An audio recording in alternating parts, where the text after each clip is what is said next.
नमस्कार। Vision IAS के news today के इस अंक में आप सभी का स्वागत है। इस अंक में हम आपके लिए लेकर आए हैं यूपीएससी परीक्षा की दृष्टि से महत्वपूर्ण कुछ अहम खबरें। इस अंक के साथ मैं हूं दिव्या तोमर।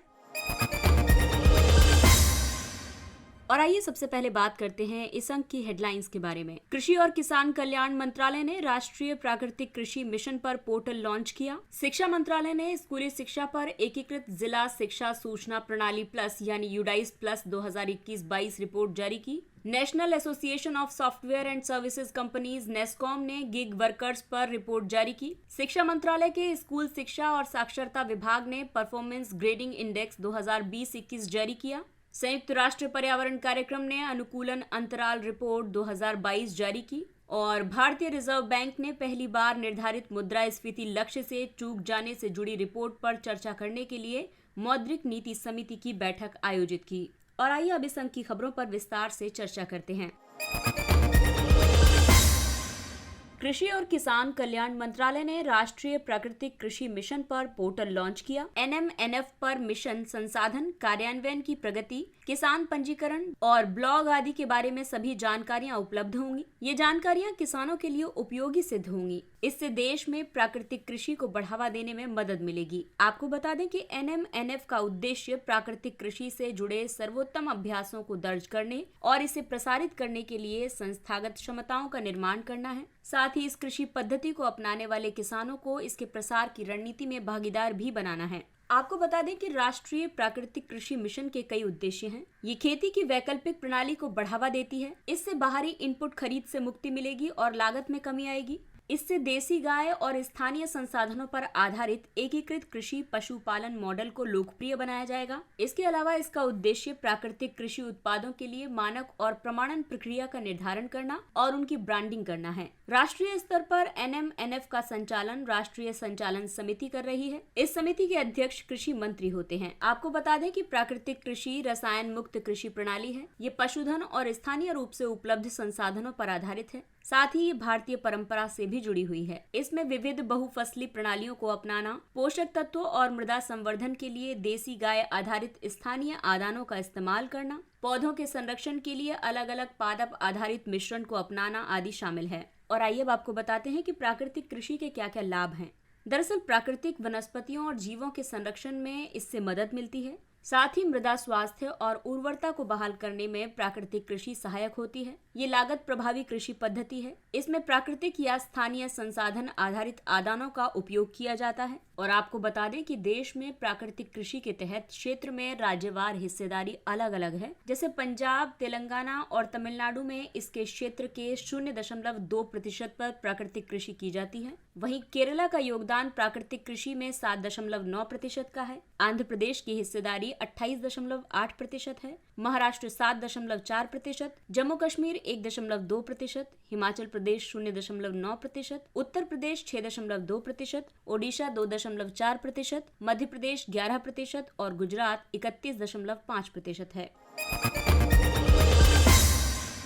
अगली खबर शिक्षा क्षेत्र से जुड़ी हुई है। शिक्षा मंत्रालय ने स्कूली शिक्षा पर एकीकृत जिला शिक्षा सूचना प्रणाली प्लस 2021-22 रिपोर्ट जारी की। यूडाइस प्लस को वर्ष 2018-19 में विकसित किया गया था। ये यूडाइस का एक नवीनतम संस्करण है। पहले यूडाइस के तहत कागजी प्रारूप में डेटा को हाथ से भरा और फिर इसे कंप्यूटर में फीड किया जाता था। इस प्रक्रिया से जुड़ी समस्याओं को दूर करने के लिए यूडाइस प्लस को आरंभ किया गया था। यूडाइस प्लस 2021-22 राष्ट्रीय शिक्षा नीति 2020 पहल के अनुरूप डिजिटल लाइब्रेरी, स्कूल लाइब्रेरी में उपलब्ध पुस्तकों की संख्या आदि जैसे अतिरिक्त डेटा संकेतकों को भी शामिल करती है। यूडाइस प्लस 2021-22 के मुख्य निष्कर्षों की बात करें तो इसमें छात्र नामांकन के बारे में ये कहा गया है कि प्राथमिक से उच्चतर माध्यमिक स्तर तक स्कूली शिक्षा में नामांकित छात्रों की कुल संख्या 25.57 करोड़ है। इसमें वर्ष 2020-21 की तुलना में मामूली वृद्धि दर्ज की गई है। इसके अलावा वर्ष 2021-22 में विशेष रूप से जरूरतमंद बच्चों के कुल नामांकन में वर्ष 2020-21 की तुलना में 3.45% का सुधार दर्ज किया गया है और वर्ष 2021-22 में सकल नामांकन अनुपात में सुधार हुआ है। ये शिक्षा में भागीदारी के सामान्य स्तर को मापता है। वहीं शिक्षा से जुड़ाव पर इस रिपोर्ट में कहा गया है कि 51% से अधिक शिक्षक महिलाएं हैं। वर्ष 2021-22 में छात्र शिक्षक अनुपात ने वर्ष 2018-19 की तुलना में सुधार दर्शाया है। लड़कियों के नामांकन पर इसमें कहा गया है कि स्कूली शिक्षा के सभी स्तरों पर लैंगिक समानता सूचकांक का मान 1 या इससे ज्यादा है। इसका मतलब है कि स्कूली शिक्षा में लड़कियों की भागीदारी ज्यादा है। स्कूलों की संख्या पर रिपोर्ट में ये दर्ज किया गया है कि वर्ष 2020-21 की तुलना में वर्ष 2021-22 में स्कूलों की कुल संख्या में गिरावट दर्ज हुई है और इसका कारण है कई निजी स्कूलों का बंद होना और अलग अलग राज्यों द्वारा स्कूलों की क्लस्टरिंग करना। अगली खबर इकोनॉमी से जुड़ी हुई है। National association of software and services companies यानी नेस्कॉम ने गिग वर्कर्स पर रिपोर्ट जारी की है। ये रिपोर्ट इस तथ्य को रेखांकित करती है कि वर्ष 2022 में सर्वेक्षण में शामिल संगठनों में से लगभग 2/3 संगठनों ने गिग कर्मियों को नियुक्त किया है, यानी कि 65% संगठनों ने ऐसा किया है। वर्ष 2020 में 57% संगठनों ने गिग कर्मियों को नियुक्त किया था। संगठनों द्वारा तकनीकी भूमिकाओं के लिए गिग मॉडल अपनाने के पीछे मुख्य कारण विशेष कौशल, कर्मियों की मांग और लागत कटौती पर बल देना रहा है। पहले ये मॉडल मानव संसाधन और सहयोगी कार्यों तक ही सीमित था। दरअसल गिग नियोजन वाले शीर्ष 3 सेगमेंट हैं। एक तो है सॉफ्टवेयर विकास, दूसरा है यूआई या यूएक्स डिजाइन और तीसरा है डेटा विश्लेषण। हालांकि 2000 से ज्यादा पूर्णकालिक कर्मचारियों वाले संगठनों में गिग वर्कर्स का अनुपात कुल कर्मचारियों की संख्या का 5% से भी कम है। सामाजिक सुरक्षा संहिता 2020 में गिग कर्मी को परिभाषित किया गया है। इसके मुताबिक गिग कर्मी वो है जो संगठन का कार्य करता है या कार्य प्रणाली में भाग लेता है और नियोक्ता कर्मचारी के पारंपरिक संबंधों के बाहर ऐसी गतिविधियों से आय अर्जित करता है। हालांकि गिग अर्थव्यवस्था का महत्व इस रूप में है क्योंकि कंपनी शुरू या संचालित करने के लिए ज्यादा निवेश की जरूरत नहीं पड़ती है और इसलिए इससे भारत में रोजगार सृजन की अपार संभावनाएं हैं। इस तरह के मंच महिलाओं और विशेष रूप से दिव्यांग व्यक्तियों के लिए अनुकूल और मनपसंद कार्य करने का विकल्प उपलब्ध कराते हैं। गिग इकोनॉमी लागत और खर्च को कम करती है क्योंकि ये संगठनों को अपने कार्यालयों के बाहर कर्मियों को नियोजित करने का विकल्प उपलब्ध कराती है। इससे कार्यालयों के रखरखाव पर अधिक खर्च करने की आवश्यकता कम हो जाती है। ये लोगों को अतिरिक्त आय अर्जित करने का अवसर प्रदान करती है। इससे प्रति व्यक्ति आय में वृद्धि होती है। हालांकि सभी लाभों के बावजूद भी गिग अर्थव्यवस्था के समक्ष कई चुनौतियां भी हैं, जैसे कि प्रौद्योगिकी प्रसार की चुनौती है। इंटरनेट सेवाओं और डिजिटल प्रौद्योगिकी तक समान पहुंच की कमी प्रतिबंधात्मक कारक के रूप में कार्य करता है। इसके अलावा रोजगार की असुरक्षा रहती है। रोजगार की सुरक्षा का अभाव, वेतन मिलने में अनियमितता और कामगारों के लिए नियोजन की अनिश्चित स्थिति है। साथ ही साथ औपचारीकरण की भी कमी है। बीमारी में वैतनिक अवकाश, स्वास्थ्य देखभाल तक पहुंच और बीमा कवर का अभाव जैसी चुनौतियां भी विद्यमान हैं। इसके अलावा गिग इकोनॉमी में तनाव भी रहता है। नियोजन की कोई भावी सुरक्षा नहीं होती और रेटिंग के आधार पर कर्मियों का प्रदर्शन मूल्यांकन भी अन्य चुनौतियां हैं। शिक्षा मंत्रालय के स्कूल शिक्षा और साक्षरता विभाग ने परफॉर्मेंस ग्रेडिंग इंडेक्स 2020-21 जारी किया। ये सभी राज्यों या केंद्र शासित प्रदेशों में स्कूली शिक्षा प्रणाली के साक्ष्य आधारित व्यापक विश्लेषण पर आधारित सूचकांक हैं। इस सूचकांक में राज्यों को रैंकिंग प्रदान करने की बजाय ग्रेड दी जाती है। इसके पीछे मुख्य उद्देश्य एक राज्य की कीमत पर दूसरे को सुधार करने का अवसर देने की प्रथा को हतोत्साहित करना है। रैंकिंग की प्रणाली में खराब प्रदर्शन करने वाले राज्यों को शर्मिंदा होना पड़ता है। ये सूचकांक निहित कमियों को उजागर करता है और राज्यों या केंद्र शासित प्रदेशों को आवश्यक उपाय लागू करने के लिए अलग अलग क्षेत्रों को प्राथमिकता देने में मदद करता है। इससे ये सुनिश्चित हो पाता है कि स्कूली शिक्षा प्रणाली हर स्तर पर मजबूत हो। आपको बता दें कि पहला पीजीआई वर्ष 2017-18 में जारी किया गया था। पीजीआई संरचना में 70 संकेतकों के लिए कुल 1000 अंकों का भारांश निर्धारित है। इन संकेतकों को 2 श्रेणियों में वितरित किया गया है। एक श्रेणी है परिणाम यानी आउटकम की श्रेणी और दूसरी है अभिशासन प्रबंधन की श्रेणी। इन श्रेणियों को आगे 5 उप श्रेणियों में विभाजित किया गया है। ये हैं सीखने के परिणाम, पहुंच, अवसंरचना और सुविधाएं, समानता और शासी प्रक्रिया। इस सूचकांक के निष्कर्षों की बात करें तो पिछले वर्षों की तुलना में इसमें काफी सुधार आया है। वर्ष 2017-18 में सबसे ज्यादा स्कोर लेवल 4 था। ये वर्ष 2020-21 में सुधार दर्शाते हुए लेवल 2 हो गया है। वर्ष 2020-21 में किसी भी राज्य ने लेवल 7 से नीचे प्रदर्शन नहीं किया है, जबकि वर्ष 2017-18 में 12 राज्य या केंद्र शासित प्रदेश लेवल 7 से नीचे थे। वहीं सर्वश्रेष्ठ उपलब्धि प्राप्तकर्ता या फिर बेस्ट अचीवर्स की बात की जाए तो 7 राज्यों और केंद्र शासित प्रदेशों ने लेवल 2 को प्राप्त कर लिया है। वहीं अंतरराज्यीय असमानता की बात करें तो केरल ने अधिकतम स्कोर प्राप्त किए हैं, जिसमें कि अरुणाचल प्रदेश ने सबसे कम स्कोर प्राप्त किए हैं। संयुक्त राष्ट्र पर्यावरण कार्यक्रम ने अनुकूलन अंतराल रिपोर्ट 2022 जारी की। ये रिपोर्ट प्रतिवर्ष प्रकाशित की जाती है। ये अनुकूलन कार्यों के लिए योजना निर्माण तथा उनके वित्त पोषण और कार्यान्वयन में प्रगति पर रिपोर्ट प्रस्तुत करती है। अनुकूलन अंतराल वास्तव में समाज द्वारा निर्धारित लक्ष्य और वास्तविक रूप से क्रियान्वित अनुकूलन के बीच का अंतर है। लक्ष्यों का निर्धारण मुख्य रूप से जलवायु परिवर्तन प्रभावों से संबंधित प्राथमिकताओं के आधार पर किया जाता है। पहले से ही अपरिहार्य जलवायु परिवर्तन के प्रभावों से सुरक्षा की दिशा में उठाए गए कदमों को अनुकूलन कहते हैं। ये जलवायु कार्रवाई के 3 प्रमुख स्तंभों में से एक है और अन्य 2 हैं शमन यानी मिटिगेशन और दूसरा है नुकसान और क्षति। मिटिगेशन के तहत अधिक वैश्विक ताप वृद्धि को रोकने के लिए अक्षय ऊर्जा और इलेक्ट्रिक मोबिलिटी को अपनाने जैसे कदम इसके उदाहरण हैं। वहीं नुकसान और क्षति की बात करें तो इसके तहत ऐसी प्रणालियों का विकास करना शामिल है जो किसी जलवायु संबंधित घटना से प्रभावित देश को फिर से सक्षम होने में मदद करेंगी। इस रिपोर्ट के मुख्य निष्कर्षों में ये कहा गया है कि विश्व के सुभेद्य समुदायों को जलवायु परिवर्तन के प्रभावों से बढ़ते जोखिमों के प्रति अनुकूल बनाने के लिए अनुकूलन के लिए योजना निर्माण और उसके वित्त पोषण और कार्यान्वयन की दिशा में वैश्विक प्रयास पर्याप्त नहीं है। वहीं इस रिपोर्ट में ये भी कहा गया है कि UNFCCC के कम से कम 84% पक्षकारों ने अनुकूलन योजनाएं, रणनीतियां, कानून और नीतियां बनाई हैं। अनुकूलन के लिए वित्त पोषण प्रवाह आवश्यकता से 5 से 10 गुना कम है। इससे अनुकूलन अंतराल लगातार बढ़ता जा रहा है। इसीलिए इस रिपोर्ट में बेहतर अनुकूलन प्रथाओं के लिए सुझाव दिए गए हैं। निर्णय प्रक्रिया में स्थानीय समुदायों, देशज निवासियों आदि जैसे हितधारकों को वास्तविक आधार पर शामिल किया जाना चाहिए। सहायता प्रक्रिया पारदर्शी, जवाबदेहीपूर्ण और पूर्वानुमान आधारित होनी चाहिए। अनुकूलन का राष्ट्रीय विकास प्राथमिकताओं, रणनीतियों और सतत विकास लक्ष्यों के साथ एकीकरण किया जाना चाहिए और स्थानीय क्षमताओं, क्षमता निर्माण और लोकतांत्रिक शासी संरचनाओं आदि में निवेश किया जाना चाहिए।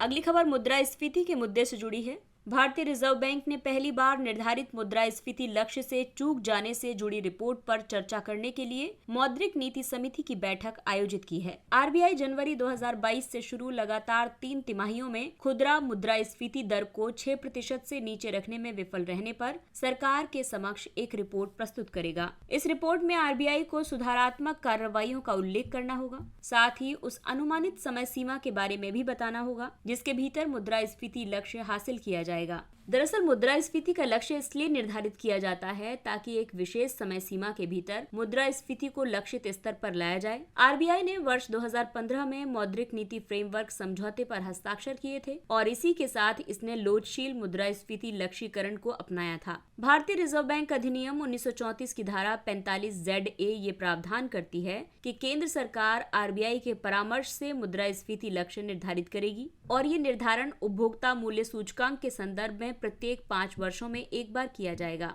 वर्तमान में 5 वर्ष की अवधि 2021 से 2026 के लिए निर्धारित की गई है। इसके तहत मुद्रास्फीति लक्ष्य 4% निर्धारित किया गया है, अधिकतम 6% और न्यूनतम 2% के सहनीय स्तर के साथ। आपको बता दें कि मौद्रिक नीति समिति का गठन भारतीय रिजर्व बैंक अधिनियम 1934 के तहत केंद्र सरकार करती है। ये मुद्रास्फीति लक्ष्य को प्राप्त करने के लिए आवश्यक नीतिगत रेपो दर को निर्धारित करती है। MPC में 6 सदस्य होते हैं। इनमें से गवर्नर सहित 3 सदस्य RBI से होते हैं और गवर्नर इस समिति का पदेन अध्यक्ष होता है। MPC की वर्ष में 4 बैठक आयोजित करना जरूरी है।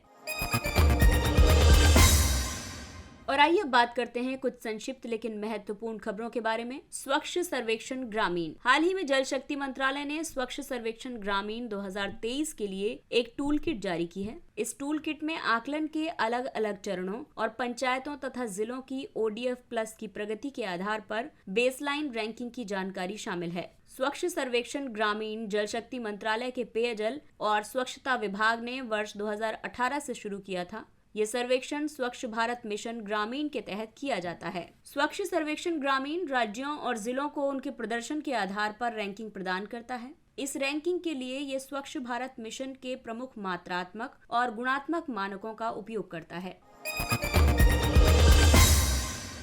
बाल कल्याण पुलिस अधिकारी। गृह मंत्रालय ने राज्यों या केंद्र शासित प्रदेशों से कहा है कि वे प्रत्येक पुलिस थाने में एक बाल कल्याण पुलिस अधिकारी CWPO की नियुक्ति करें। इस कदम का उद्देश्य विशेष रूप से पीड़ित या फिर दोषी दोनों तरह के बच्चों के मामलों से निपटना है। किशोर न्याय बालकों की देखभाल और संरक्षण अधिनियम 2015 प्रत्येक पुलिस स्टेशन में कम से कम एक CWPO नियुक्त करने का प्रावधान करता है।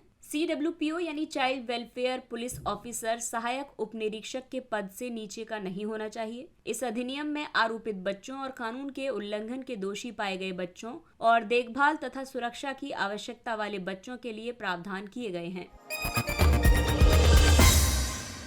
राष्ट्रीय अल्पसंख्यक विकास और वित्त निगम हाल ही में केयर ने NMDFC को A रेटिंग दी है। ये रेटिंग NMDFC के लिए वाणिज्यिक उधारी को सुगम बनाएगी। इससे अल्पसंख्यक समुदाय की सूक्ष्म ऋण आवश्यकताओं को पूरा किया जा सकेगा। NMDFC सार्वजनिक क्षेत्र का एक गैर लाभकारी उपक्रम है। ये अल्पसंख्यक कार्य मंत्रालय के अधीन कार्य करता है। ये अल्पसंख्यकों के लाभ के लिए एक राष्ट्रीय स्तर का शीर्ष निकाय है, जैसा कि राष्ट्रीय अल्पसंख्यक आयोग अधिनियम 1992 के तहत परिभाषित किया गया है। NMDFC का प्राथमिक कार्यादेश अल्पसंख्यकों को स्वरोजगार या फिर आय सृजन गतिविधियों के लिए रियायती वित्त प्रदान करना है। ग्लोबल एनर्जी मॉनिटर यानी GEM के अनुसार केवल 30 जीवाश्म ईंधन कंपनियां दुनिया के समग्र ऊर्जा क्षेत्र द्वारा उत्सर्जित मीथेन के लगभग आधे हिस्से का उत्सर्जन करती हैं। मीथेन वैश्विक तापन में सहायक गैस है। GEM एक गैर लाभकारी संगठन है। इसका उद्देश्य स्वच्छ ऊर्जा के लिए विश्वव्यापी कार्रवाई के समर्थन में सूचना एकत्र करना और उसे साझा करना है। वायुमंडल में प्रवेश करने के बाद अपने प्रथम 20 वर्षों में मीथेन में कार्बन डाइऑक्साइड की तुलना में 80 गुना अधिक तापन शक्ति होती है। मीथेन औद्योगिक क्रांति के बाद से वैश्विक तापमान वृद्धि के लगभग 30% के लिए जिम्मेदार है। ऑर्फन फसलें उपेक्षित और अल्प उपयोग वाली फसलों को ऑर्फन फसलें कहा जाता है। वे भोजन और औद्योगिक उपयोग के संपूर्ण स्पेक्ट्रम को कवर करती हैं। इनमें शामिल हैं अनाज, फल और मेवे, सब्जी और दलहन फसलें, जड़ और कंद फसलें, तिलहन, स्टार्च और चीनी, फाइबर, लेटेक्स, कई प्रकार के रंग आदि। अनुसंधान और विकास के लिए सीमित वित्त पोषण, कमजोर और अविकसित मूल्य श्रृंखला, इनके पोषण गुणों के बारे में जागरूकता की कमी इन फसलों की विशेषताओं को प्रकट करते हैं। हालांकि वैश्विक स्तर पर ऑर्फन माने जाने वाली फसलों का अर्थ ये नहीं है कि अलग अलग क्षेत्रों में इनकी प्रमुखता नहीं है। उदाहरण के लिए भारत और उप सहारा अफ्रीका के बड़े हिस्सों में मोटा अनाज एक प्रमुख प्रकार का आहार बना हुआ है। कोर ऑनप्स इसे मानव शरीर में दवा वितरण को तेज और सुनिश्चित करने के लिए विकसित किया गया है। इन नैनो कणों को कॉर्डिसेप्स मिलिटरिस यानी एक उच्च मूल्य परजीवी कवक के अर्क और गोल्ड सॉल्ट्स के संश्लेषण से प्राप्त किया गया है। ये 4 भारतीय संस्थानों के वैज्ञानिकों के एक सहयोगात्मक प्रयोग का परिणाम है। RISAT-2 उपग्रह भारतीय अंतरिक्ष अनुसंधान संगठन द्वारा प्रक्षेपित RISAT-2 उपग्रह ने फिर से अनियंत्रित रूप से पृथ्वी के वायुमंडल में प्रवेश किया है। आपको बता दें कि RISAT-2 एक रडार इमेजिंग उपग्रह है। ये इसरो के RISAT कार्यक्रम का हिस्सा है।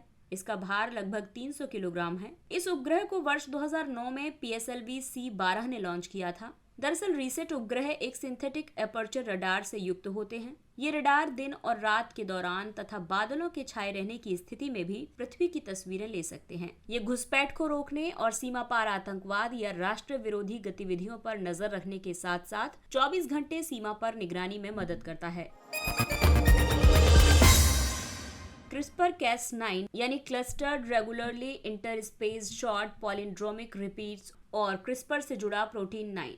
भारतीय वैज्ञानिकों ने पहली बार ये प्रदर्शित किया कि Cas9 एंजाइम बहुत ही कम तापमान पर लक्षित DNA से आबद्ध हो सकता है और उसे काट सकता है। Cas9 एंजाइम एक गाइड RNA द्वारा निर्दिष्ट स्थान पर DNA को काटने के लिए एक आणविक कैंची के रूप में कार्य करता है। CRISPR-Cas9 एक जीनोम एडिटिंग तकनीक है। ये तकनीक आनुवंशिकीविदों और चिकित्सा शोधकर्ताओं को जीनोम के कुछ हिस्सों को संपादित करने में सक्षम बनाती है। ये एडिटिंग DNA अनुक्रम के अनुभागों को हटाने, जोड़ने या बदलने के माध्यम से किया जाता है। ये अन्य जीनोम संपादन विधियों की तुलना में तीव्र, किफायती, अधिक सटीक और अधिक कुशल हैं। इस तकनीक के लिए वर्ष 2020 में नोबेल पुरस्कार प्रदान किया गया था। और आइए अब बात करते हैं सुर्खियों में रहे स्थलों के बारे में। कोरियाई प्रायद्वीप। उत्तर कोरिया और दक्षिण कोरिया ने एक दूसरे के निकट अपने तटवर्ती समुद्र जल में कई मिसाइलें दागी हैं। कोरियाई प्रायद्वीप उत्तर कोरिया और दक्षिण कोरिया से मिलकर बना है। ये पूर्वी एशिया में स्थित है। ये प्रायद्वीप प्रशांत महासागर में विस्तारित है। उत्तर कोरिया और दक्षिण कोरिया को 38 डिग्री समानांतर रेखा विभाजित करती है। ये पश्चिम में पीले सागर और पूर्व में जापान सागर से घिरा हुआ है। कोरिया जलटमरू मध्य कोरियाई प्रायद्वीप और जापान के बीच स्थित है।